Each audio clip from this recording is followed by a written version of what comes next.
Hello guys, welcome to easy way study. I hope आप सभी अच्छे होंगे।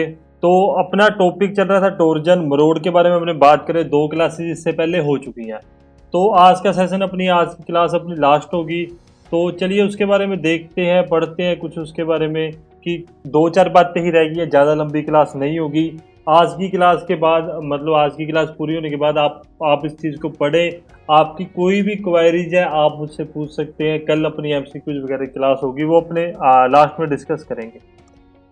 सबसे अभी अपने आपके सिलेबस में सॉलिड और होलोसॉफ्ट दोनों कांस्टेंट अपने पैरेलल चल रही हैं, दोनों एक साथ। अब मैं आपको सिखा रहा हूँ, चाहे वो पोलर मूवमेंट ऑफ इनर्शिया हो, चाहे वो पोलर मॉडुलस हो, कोई भी टॉपिक हो, चाहे वो बेंडिंग स्ट्रेस हो, शेयर स्ट्रेस हो, नमन प्रतिबल या कृतन प्रतिबल, जो अपना और मरोड़ समीकरण वगैरह में कुछ भी कहीं भी है, चाहे वो किसी में टॉर्क निकालना, टॉर्जन ऑफ होलोसॉफ्ट, सभी में पैरेलल मैं आपको समझा रहा हूँ, होलो और सॉलिड दोनों।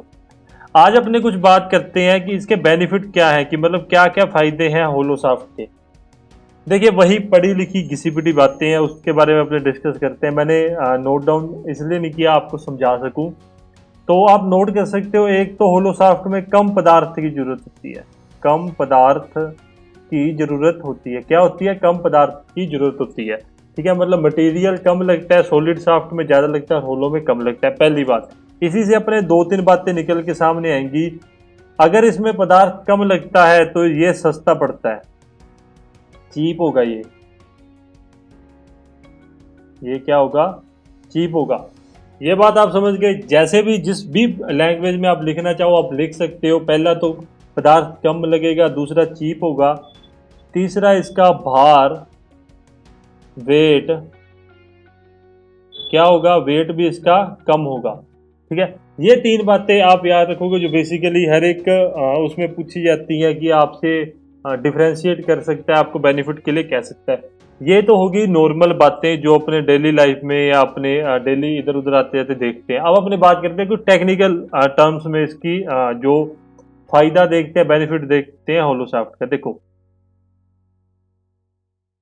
ये 2 शाफ्ट हैं। मैं अभी 1 सेकेंड अभी इसको बना दूंगा, आपको बनाने के बाद में अच्छे से समझ आ जाएगा, उससे पहले आपको समझ नहीं आएगा। तो ये कोई 2 शाफ्ट है, ये जो है ये अपनी होलो शाफ्ट है। होलो मतलब खोखली। मैं आपको भी क्लियर कर दूं, आप ये मत सोचना कि खोखली क्या, होलो मतलब क्या होता है। ये सॉलिड मतलब ठोस। ठीक है, तो ये इसका सेंटर मान लो, ये इसका सेंटर मान लो, इस शाफ्ट का, होलो शाफ्ट का। अभी शेयर स्ट्रेस अपने सभी ने पढ़ा है, उसके बारे में अपने ये भी पढ़ा था, शेयर स्ट्रेस रेडियस के समानुपाती होता है। ये चीज़ आप सभी लोगों ने पढ़ी थी, मैंने पढ़ाई थी। अगर नहीं याद, आप पिछली वीडियो में देख सकते हैं। तो यहाँ पे शेयर स्ट्रेस क्या होगा? अपने पास 0 होगा। आप सभी लोगों को ये बात पता है, अपनों आराम से डिस्कस किया था एक एक पॉइंट के बारे में। और यहाँ पे शेयर स्ट्रेस क्या होगा? मैक्सिमम होगा। 1 सेकेंड, ये बात आई होप सभी को समझ आ गई होगी। परिधि पर, पैरामीटर पर शेयर स्ट्रेस मैक्सिमम होगा, और उसके एक्स में वहां पे क्या होगा? 0 होगा। इतनी बात आप सभी को समझ आ गई होगी। अब अपने बात करते हैं, शेयर स्ट्रेस उत्पन्न कहाँ होता है? जहां कोई मटेरियल होता है वहीं पे तो अपना शेयर स्ट्रेस उत्पन्न होता है। अदर किसी भी जगह पे शेयर स्ट्रेस नहीं होता। अपने ऐसे तो नहीं है कोई खाली कम खाली जगह उसमें अपने के शेयर स्ट्रेस उत्पन्न हो रहा है, ऐसा नहीं होगा। तो उसी उसी बिहाफ पे आपको आसान अपनी डेली लैंग्वेज में समझा दिया। उसी 1 सेकेंड, हाँ, तो उसी बिहाफ पे अपने बात करते हैं। तो यहाँ पर जो शेयर स्ट्रेस होगा वो यहाँ पे 0 होगा। ये जगह तो खोखली है, ये जो बीच वाली जगह है, ये जो जगह है, ये सारी जगह तो खोखली है। तो यहाँ पे जो शेयर स्ट्रेस होगा वो नेगेटिव होगा, ऋणात्मक शायद कहते हैं नेगेटिव को। आई मैं मेरे को पक्का नहीं पता, नेगेटिव मतलब माइनस में होगा। ठीक है, यहाँ पे 0 होगा, और परिधि पर जाके शेयर स्ट्रेस मैक्सिमम होगा। आई होप आपको इतनी बात समझ आ गई होगी। इस चीज़ में आपको कोई प्रॉब्लम नहीं होगी इतनी इस बात समझने में। इसी चीज़ से अपने पास एक बात निकल के सामने आती है। एक छोटी सी आपको डेली लाइफ का एग्जांपल दे रहा हूँ, बहुत आसान तरीके से ये बात समझाने की कोशिश करूंगा मैं। आपको 0 से 10 तक कोई चीज़ को सहन करना है, या कोई चीज़ तक चलना है, या कई चीज़ तक जाना है, पहुंचना है। फिर एक आपको -10 से आपको जाना है +10 तक। आपको इतना सहन करना है, कुछ कुछ भी आप सोच सकते हो, इतना चलना है। एक डेली लाइफ का एग्जांपल अभी उसको उसके साथ जोड़ेंगे अपने जो शेयर स्ट्रेस के साथ, प्रतिबल के साथ शेयर स्ट्रेस का मतलब। तो आपको पता है मेरे को 0 से 10 जाने में कम समय लगेगा, मेरी एनर्जी कम लॉस होगी, मैं ज़्यादा वो चीज़ एफर्ट से कर सकूँगा। वही मेरे को -10 से +10 जाने के लिए ज़्यादा एनर्जी चाहिए। क्यों चाहिए? मेरे को यहाँ पे 20 तक जाना पड़ेगा और यहाँ पे सिर्फ 10 जाने से ही मेरा काम हो जाएगा। उसी प्रकार से इस सॉलिड और होलो सॉफ्ट, ठोस और खोखली छड़ में अपने ये चीज़ समझ सकेंगे। यहाँ पे इसको 0 से मैक्सिमम तक शेयर स्ट्रेस उत्पन्न हो रही है और यहाँ पे माइनस से मैक्सिमम तक शेयर स्ट्रेस उत्पन्न हो रही है, तो इसलिए यहाँ पे ज़्यादा शेयर स्ट्रेस को सहन करने की क्षमता होगी। आई होप आप इस बात को समझ गए होंगे। अगर आपको कोई भी बात नहीं समझ आती है, मैं आपको फिर कहता हूँ, मैं इस फील्ड में नया हूँ, आप मुझे एक बार कमेंट कर देना, मैं आपको वो चीज़ स्पेशली आपको अलग से वीडियो बना के, चाहे वो 5, 10, 15 मिनट कितना मर्जी टाइम लगे, मैं आपको वो समझाऊंगा। कोई मुझे प्रॉब्लम नहीं है। इसी चीज़ को अपने, मैंने आपको एक चीज़ कहा, किसी चीज़ को समझ लो, उसको नोट डाउन करना उतना ही आसान होता है। इसी चीज़ को अपने क्या क्या लिख सकते हैं, आप सभी अपनी कॉपीज में लिख लीजिए। सॉलिड सॉफ्ट की अपेक्षा होलो सॉफ्ट में ज़्यादा शेयर स्ट्रेस सहन करने की क्षमता होती है। क्या लिखना है? ठोस ठोस सॉफ्ट की अपेक्षा खोखली सॉफ्ट में ज़्यादा से कृत्रिम प्रतिबल सहन करने की क्षमता होती है। इतनी बात है, इससे ज़्यादा मैं फालतू की बात नहीं करूँगा। क्या मैं एक बार लिख भी देता हूँ, सॉलिड सॉफ्ट की अपेक्षा, मेरे ख्याल से मैंने पहले गलत बोल दिया ना शायद, हाँ कोई बात नहीं। सॉलिड सॉफ्ट की अपेक्षा होलो सॉफ्ट में ज़्यादा शेयर स्ट्रेस सहन करने की क्षमता, मेरी राइटिंग में आई होप किसी को प्रॉब्लम नहीं होगी, होती है। इतनी बात है, इतनी बात आप समझ गए होंगे। आप सभी बहुत इंटेलिजेंट, और मैं पक्का गारंटेड कहता हूँ आप सभी के सभी 2 स्टार लेके ही आएंगे। आप आरटीओ डीटीओ लगेंगे, ये मेरी इस चीज़ की आप इस चीज़ की टेंशन छोड़ दो, बस सिर्फ पढ़ाई पे ध्यान दो। मैं सोच रहा हूँ आप मुझे, हाँ एक प्लान हो रहा है। हाँ, आप मुझे प्लीज़ कमेंट करके बताना, मैं टेलीग्राम पे भी इस चीज़ का पोल डालूंगा। आप लोगों को टाइम टेबल चाहिए क्या? मतलब time table in the sense, अब मैं रोज़ संडे को आपके साथ आऊँ, एक टाइम टेबल डिस्कस करें अपने, कि अगले हफ्ते का अपने ये टाइम टेबल डिसाइड करते हैं कि आपको इतना इतना पढ़ना है और उस चीज़ के एमसीक्यूज लगाने हैं। फिर अगले हफ्ते का प्लान करेंगे, फिर अगले हफ्ते का प्लान करेंगे, एक टाइम टेबल के अकॉर्डिंग अपने चलेंगे, ताकि अपने 2 या 3 महीने तक अपना पूरा सिलेबस कैसे कवर कर सकते हैं, और उसके बाद में सिर्फ और सिर्फ प्रीवियस ईयर क्वेश्चन और एमसीक्यूज वगैरह पे ध्यान देना है। तो उस चीज़ के बारे में आप मेरे को जरूर बताना कमेंट करके अपने, अगर आपको अच्छा लगेगा तो अपने जरूर इस चीज़ को करेंगे। देन अपने बात करते हैं, एक दो बातें हो रहा है, आप डायरेक्ट फॉरवर्ड लिख सकते हो। ज़्यादा टॉर्क ट्रांसमिट करता है, ज़्यादा टॉर्क ट्रांसमिटेड होता है। क्या होता है? ज़्यादा टॉर्क ट्रांसमिटेड होता है। होलो सॉफ्ट में पावर का ट्रांसमिशन ज़्यादा होता है। इसको ऐसे लिख लो यार, मैं क्यों आपका टाइम वेस्ट करूं। ठीक है, पावर का टाइम, हाँ एफिशिएंसी ज़्यादा होती है, एफिशिएंट ज़्यादा होता है, दक्ष ज़्यादा होता है, दक्ष ज़्यादा होता है। क्या होलो सॉफ्ट ज़्यादा दक्ष होती है as compare to solid shaft? खोखली सॉफ्ट ज़्यादा दक्ष होगी ठोस छड़ की अपेक्षा। तो 3-4 बातें अपनों ने बात की है। एक तो पदार्थ कम लगता है, सेकेंडली अपनों ने बात की है कि सस्ता होता है, थर्ड इसका भार कम होता है, फोर्थ अपनों ने बात की है होलो सॉफ्ट ज़्यादा कृत्रिम प्रतिबल सहन करता है, फिफ्थ अपनों ने बात किया टॉर्क ट्रांसमिट ज़्यादा करता है, पावर ज़्यादा ट्रांसमिट करता है, एफिशिएंट और दक्ष ज़्यादा होता है। आई होप इतनी बात आपको समझ आ गई होगी। इसमें मैंने कोई राम कहानी नहीं गई, नॉर्मल एक आसान भाषा में आपको समझाने की कोशिश की है। देन अपने बात करते हैं इससे आगे विकृति ऊर्जा के बारे में। आप पूरा टॉपिक है सोम में, पर अपने सिलेबस में नहीं है। थोड़ा सा इसके बारे में जान के, और जो आपके काम की चीज़ अपने उस पर बात करेंगे। पूरा आपके साथ एनिमेशन लगाए हैं, कोई घबराने की जरूरत नहीं है। तो मेरी लैंग्वेज में आपको कोई प्रॉब्लम हो, आपको लगता हो आप फ्लुएंट नहीं बोल रहे हैं या आपके शब्द सही नहीं है, मुझे बता देना। मैं फिर कह रहा हूँ आपको, जो भी प्रॉब्लम आप मुझे बताओ, मुझे कोई प्रॉब्लम नहीं उस चीज़ को सही करने में।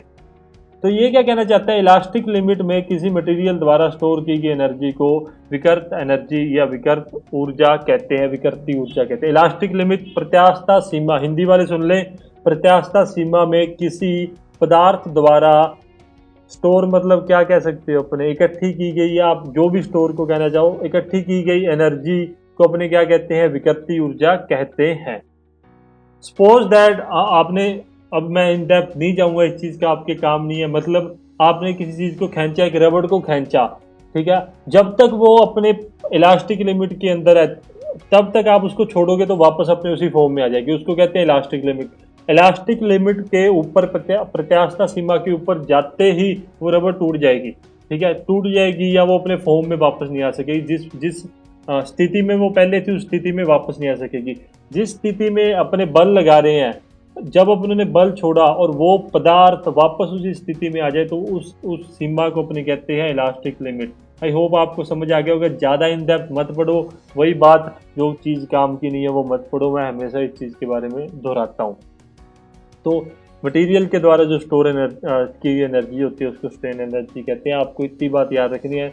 आप इसको भी मत याद रखना, मैं तो ये कहता हूँ इसको भी मत याद रखना, सिर्फ इसलिए समझा रहा हूँ आपके दिमाग में कोई कन्फ्यूजन ना रहे।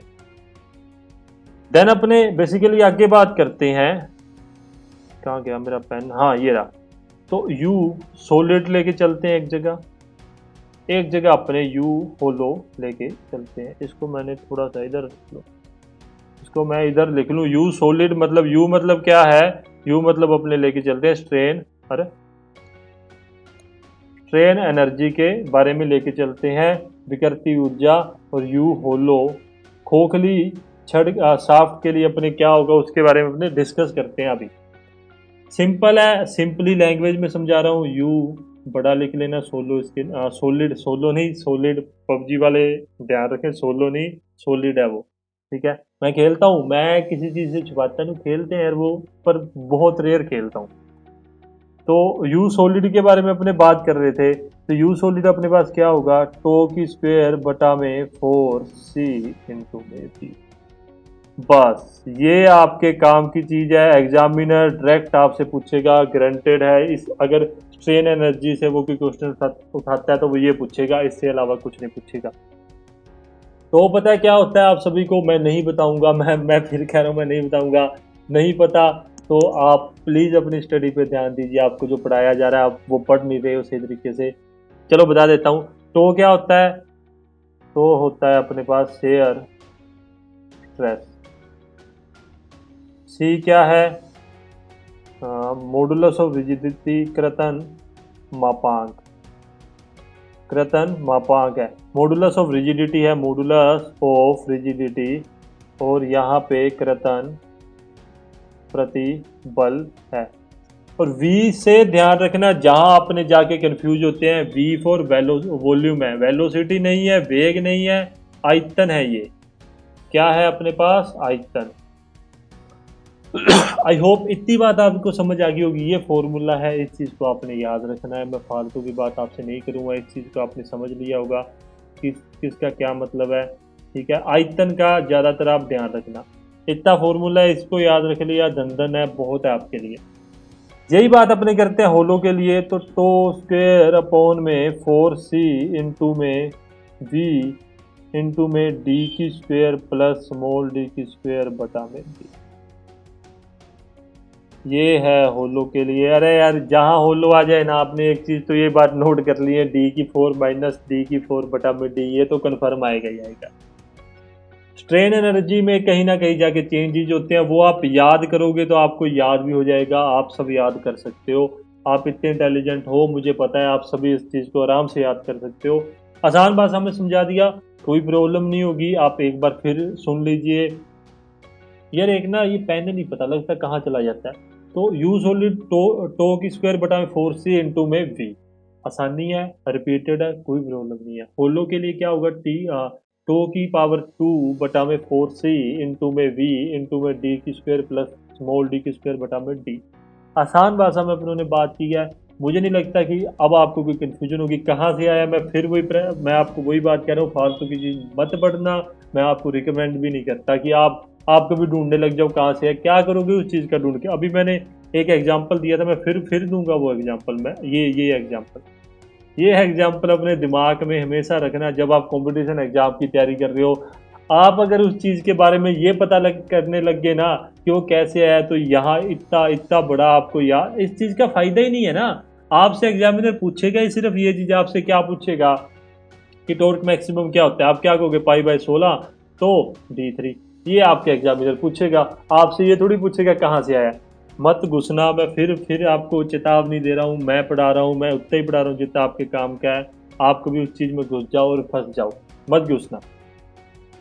अब अपने बात करते हैं ratio of train energy, TNERGY, विकृति ऊर्जा का अनुपात। इसके बारे में अपने बात करते हैं, ये होता क्या है, कैसे अपने इस चीज़ को लिखेंगे। तो इसको अपने R से डिनोट कर लेते हैं, कोई प्रॉब्लम नहीं, R से अपने लेके चलते हैं। Q होलो, खोखला मतलब खोखले शाफ्ट के लिए विकृति ऊर्जा बटा में U सॉलिड। अभी बात करके हटे हैं होता क्या है उसके बारे में देखें तो की स्क्वायर बटा में 4C इंटू में, देखो C की जगह G भी हो सकता है। मैं फिर रिपीट कर रहा हूँ, C की जगह में G भी हो सकता है। कंफ्यूज मत हो जाना, मैं आपसे प्यार से ये चीज़ समझा रहा हूँ। कभी आप वहाँ जाके पता लगे कि हाँ अभी बच्चे तो कंफ्यूज हो गए हैं, तो फंस जाएंगे वहाँ पे। तो की स्क्वायर बटा में 4C इंटू में, कुछ नहीं है यार, काट के दफा करो इसको दफा करो, सॉरी। तो R=D² प्लस D² अपॉन, मेरा यार ये मैं ना ये सोचता हूँ आपको आसानी से मैं ये चीज़ समझा सकूँ। चेंज लेके आने की कोशिश कर रहे हैं अपने अपने स्टडी के वे में, तो कोई बात नहीं। चलो हाँ, अपने रेशो निकल के आ गया।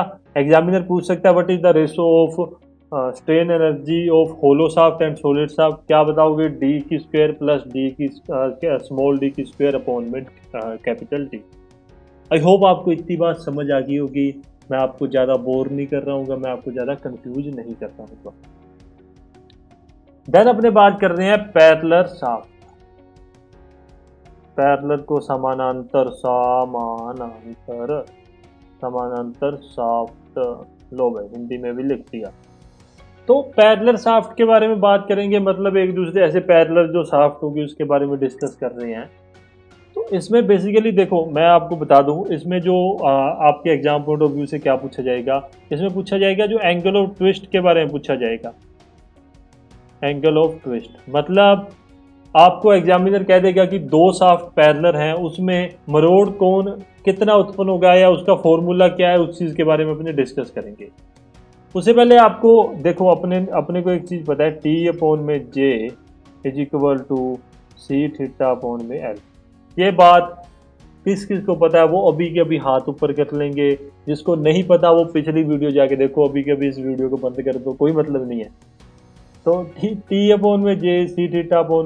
अपने को क्या निकालना है, थीटा निकालना है। इसको इधर पटको और इसको इधर पटको, और कोई काम नहीं है, ये सब वेले हैं। θ=T/L। इनके ये बेचारों का कितने शरीफ है ये T/L/J और C, कितने शरीफ है, जब जहाँ अपना मन करता है वही जाके पटक देते हैं, और बेचारे चुपचाप वहीं पटके रहते हैं, वहीं बैठे रहते हैं।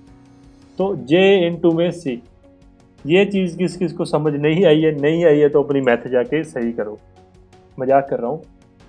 तो L को इधर मल्टीप्लाई कर दिया और C को इधर मल्टीप्लाई कर दिया, T/L J/C। थीटा के बारे में आपको एंगल ऑफ ट्विस्ट अपने इसको कहते हैं, मरोड़ समीकरण से निकालना है, उस चीज़ के बारे में आपको पता होगा। तो इसमें जो मरोड़ कोण उत्पन्न होगा वो कैसा होगा, θA=θB।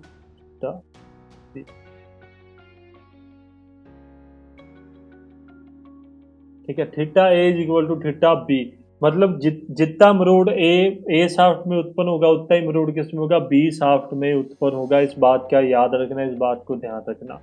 आई होप अब आपको ये चीज़ में कन्फ्यूजन नहीं होगी। एग्जामिनर पूछ सकता है, एग्जाम पॉइंट ऑफ व्यू से आपके इंपॉर्टेंट है कि जितना मरोड़ ए में उत्पन्न होगा उतना ही मरोड़ किसमें होगा, बी शाफ्ट में होगा। कब? जब शाफ्ट पैरेलल होंगी, समानांतर होंगी। अभी यही फॉर्मूला पटको यार, यहाँ पे क्या दिक्कत वाली बात है, पटको इनको, वही बात है, पटकने के लिए रखे हैं बेचारे को। टॉर्क सेम रहेगा दोनों के लिए, ठीक है, लेंथ भी इन दोनों के लिए सेम रहेगी। हाँ, उसके बाद में सी जो अपना कृतन मापांक मॉडुलस और रिजिडिटी इन दोनों के लिए सेम रहेगी। आईपी इन दोनों के लिए चेंज, आईपी सॉरी मैं आईपी रिकमेंड करता हूँ। पोलर मूवमेंट ऑफ इनर्शिया जे इन दोनों के लिए अलग अलग हो सकता है, उसको अपने क्या लिख सकते हैं, जे ए इक्वल टू टी इंटू में एल बटा में सी इंटू में जे बी।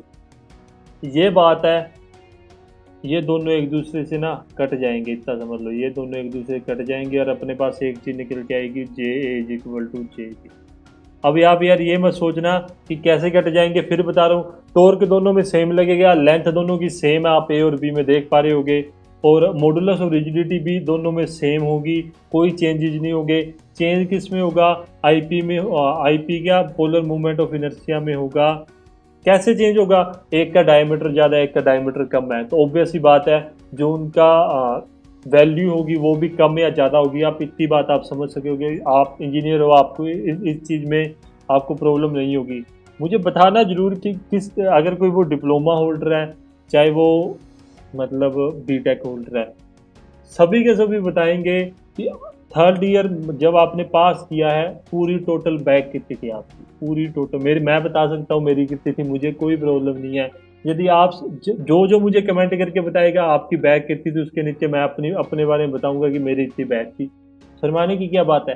वो इंजीनियरिंग में थोड़ा कहते होते हैं ना कि यदि आपने बैक लग के पास ही नहीं किया तो आपने इंजीनियरिंग नहीं की। तो मेरी तो थी भाई, मैंने तो वो सिद्धांत को पूरा किया है कि मेरे बैक लगी थी, तो मैंने बैक लगा के ही अपना डिप्लोमा पूरा किया था। पर हाँ, कर 3 साल में लिया था, इस चीज़ का मुझे वो नहीं है कि मैंने चौथा साल भी लगाया था, नहीं, 3 साल में अपना डिप्लोमा करके बाहर था। देन अपने बेसिकली बात करते हैं, जब अपने शाफ्ट को उठा के सीरीज में लगा देंगे, शाफ्ट को उठा के अपने सीरीज में लगा देंगे, बात किसके बारे में करेंगे, मरोड़ कोण के बारे में करेंगे। सीरीज आप समझ गए हो, सीरीज को अपने क्या कहते हैं, लगातार कह सकते हैं आप, जो भी आपको, आप हिंदी वाले प्लीज थोड़ा सा रिक्वेस्ट वाली बात है देख लेना। तो इस प्रकार से आप डायग्राम से समझ जाओगे। तो वही बात, theta is equal to T into में एल, टी इंटू में जी, ये बात आप सभी को समझ आ गई होगी। अब इसके अंदर क्या होता है, इसके अंदर अपने जो एंगल ऑफ ट्विस्ट निकालते, कैसे निकालते हैं, थीटा ए प्लस थीटा बी, इस प्रकार से एंगल ऑफ ट्विस्ट निकाला। उसमें तो क्या है, मरोड़ कोण बराबर होगा, जितना ए, देखो जितना ए में मरोड़ होगा उतना ही बी में होगा, एक दूसरे के साथ है। सॉरी, इसमें क्या है, ए में ज़्यादा हो सकता है, इसमें कम होगा, ऐसे कुछ भी हो सकता है। तो इसलिए थीटा ए प्लस थीटा बी लेके चलते हैं। हाँ, थीटा ए प्लस थीटा बी लेके अपने चलते हैं। तो थीटा इज इक्वल टू अपने क्या लिख सकते हैं, उसके बारे में अपने डिस्कस करें।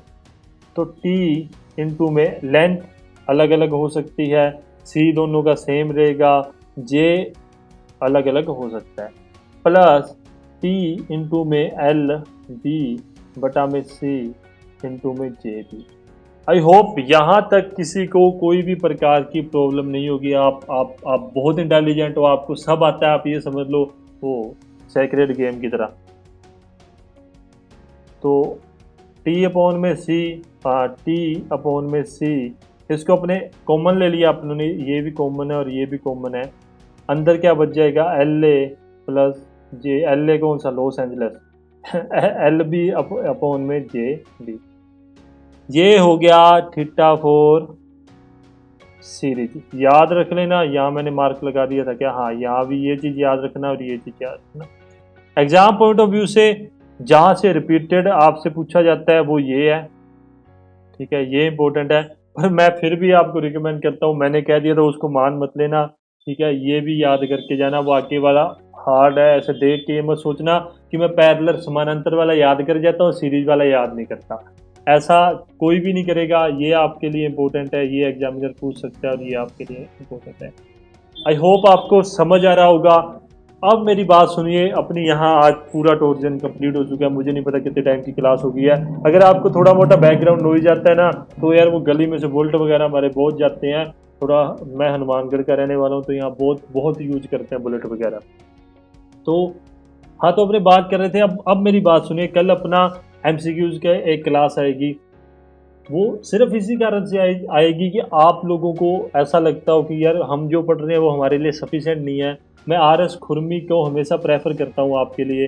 आर एस खुरमी, आर एस खुरमी को मैं हमेशा प्रेफर करता हूँ। यदि आपने ये बुक कर ली ना, तो आप पार हो, आपकी नैया पार है। मैं इतनी चीज़ आपके लिए कहना चाहता हूँ। इतना विश्वास रखिए, आर एस खुरमी कर ली, आप टेक्निकल में किसी से भी नहीं दबोगे।